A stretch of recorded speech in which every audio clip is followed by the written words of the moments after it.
Also ఇవాళ మనం ready చేస్తున్నాం అవకాడో శాండ్విచ్. ఎలా చేసుకోవాలో నేను చెప్తాను. సో ముందుగా అవకాడో తీసుకొని నేను దాన్ని మంచిగా స్మాషర్తో స్మాష్ చేస్తున్నాను. మీరు కావాలంటే పీసెస్గా కూడా కట్ చేసుకోవచ్చు అనమాట.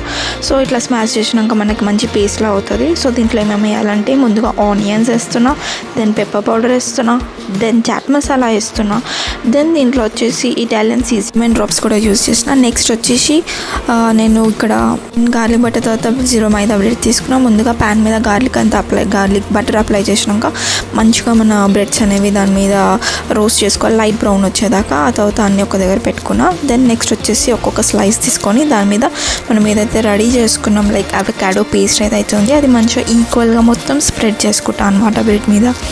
లైక్ ఆ తర్వాత స్ప్రెడ్ చేసుకున్నాక మీరు ఏం చేయొచ్చు అంటే దీంట్లో అడిషనల్ మీకు టమాటోస్ యాడ్ చేయొచ్చు, ఇంకా కుకంబర్స్ కూడా యాడ్ చేయొచ్చు మీకు ఇష్టం ఉంటే. బట్ బేసిక్గా నాకు టమాటోస్ అంత ఇష్టం లేదు, సో నేను అది యాడ్ చేయలేదు.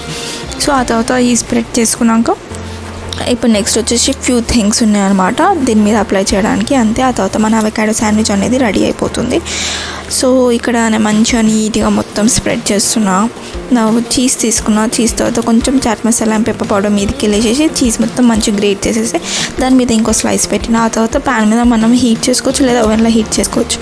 ఆ తర్వాత యమ్మీ అవకాడో రెడీ.